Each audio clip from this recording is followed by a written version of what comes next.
Hello everyone and welcome to the Pageant Perspective Podcast, where we go beyond the sesh, unveiling stories and celebrating beauty. I'm your host Candice Freeman, and today I'm here with a lovely queen, Natalie. Yay! Natalie, how are you? I'm good, and you? I'm good, thanks. I'm so happy to have you here. I choked on this information. She told me she's won over 1,000 titles, ladies and gentlemen. It's like, what? So that's incredible. But firstly, can you just start off by introducing yourself to the audience? Yes. Hi, I'm Natalie Krause. I'm a 16-year-old from Tolpark proper in East Rand.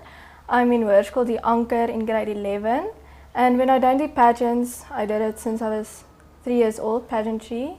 And when I don't do pageants, I do cheerleading at my school and charity work in my community. Okay, awesome. So can you tell us, how did you get into pageantry? It's actually a very funny story. When I was 3, I loved to throw tantrums. My mother said I was a devil child. I couldn't stop. Okay. Then there was a competition at the work, and then I entered. And then ever since then, I love doing modeling. Then I entered into more pageants. And ever since then, I stopped throwing tantrums because I got the attention from modeling. Wow. So then it stopped. Awesome. No, thank God for pageantry then. Yes. Okay, so I did mention you've won over 1,000 titles. But can you mention the most recent ones, or ones that you would consider, like one of your greatest achievements? So last year I won the first ever Miss Callies, so that was a huge achievement for me. And then I won Toddler and Tween of the World Ultimate Supreme. Okay.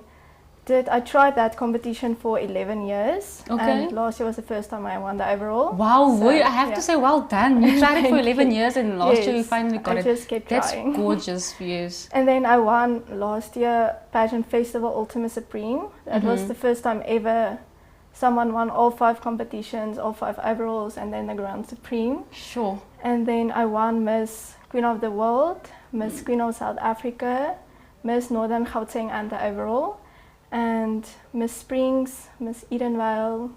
That's all I can remember now.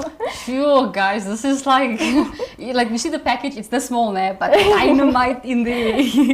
Okay, so I want to know, what do you like? Because you've been in pageantry now for a very long time, but what fuels your passion for pageantry? My passion for pageantry, I just love being on the stage and be myself and just escape from reality and be on that stage for a little moment and escape and just focus on that. What would you say, in your experience in pageantry, what has been some of your lowest moments? I don't really have my lowest moments because I believe if you can't always win. So if you don't win, just go try harder and go try again. Okay. And then, because you're so successful, we want to know, what is your key success factors? What gives you that edge in pageantry? I would say my father, because he's my coach, and he's always there to support me when I fall down, and he brings me back up and tells me that I can't always win. You can always try again. So he's my supporter, so he supports me and he leads me through everything. So, that's beautiful. So you and your dad are quite tight? We're very tight. And then how long has your dad been by your side? From the start he was with you in pageantry? Yes. But I started with Vogue, with Valerie. So she trained me, she's the one that made me. And then my father took over because she was too far, so we couldn't drive the whole time there. So my father started training me, and then he opened a modeling school here, and then he took over, so he trained me then further. That's beautiful. Yes. And so because you've been in so many pageants, right, and I'm sure you don't judge it, right? You judge sometimes? No. You don't judge. No. But what do you think judges look for in a queen? I would say they would look for beauty in the inside, because it doesn't help when you're pretty on the outside, but you're ugly on the inside. Yeah. So you must be humble and don't look down on others. And you must also have respect for others and how you communicate with the other contestants there. Okay. And with pageantry, I think a lot of pageantries are, solid on community initiatives, and they do all of these great things. But what are some initiatives that you are maybe undertaking? I know you hold a lot of crowns, but maybe personally, with the sessions that you have, what initiatives do you partake in? When I win a title, I take that title and then I go do charity work with it. I go to an old age home and to places that is poor and doesn't have food, and I use that title to do charity work and give out chocolates for Easter or Christmas. So I do that. Easter's coming up, so she's going to give chocolates. So what would you say is your favorite thing to do giving back to community? Which one is your favorite? Which initiative that you maybe have done before was your favorite?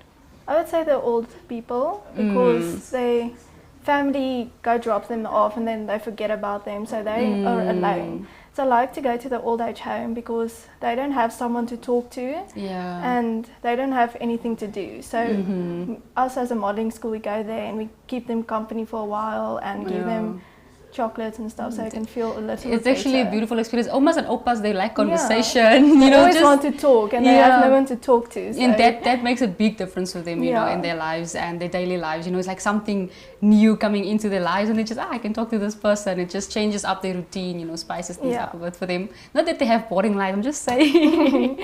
They don't have anything to do there. They just sit. So they really enjoy when we go there because then they can talk to us. And do they ask you questions about pageantry? A lot. A lot.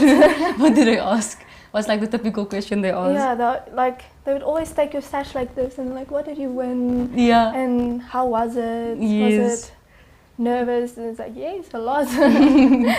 How do you mentally prepare before going up on a stage?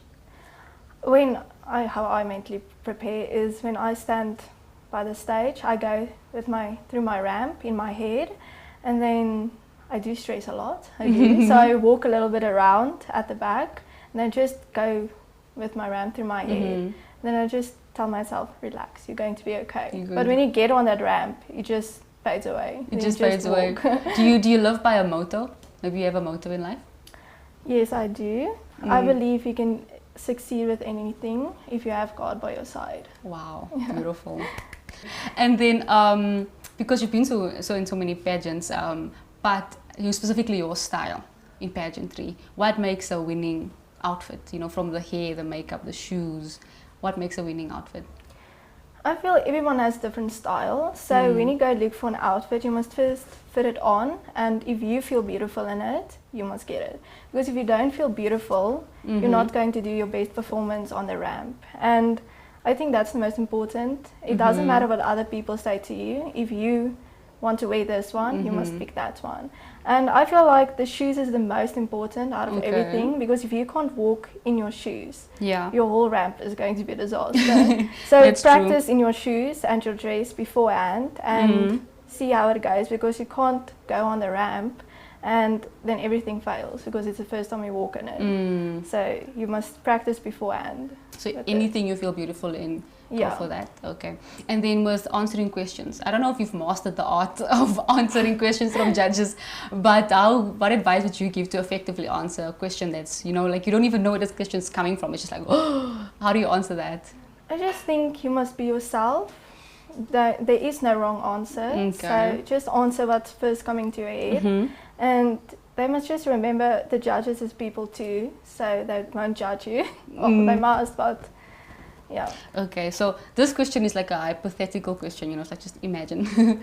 What are some of the social ills that you would like to change in society?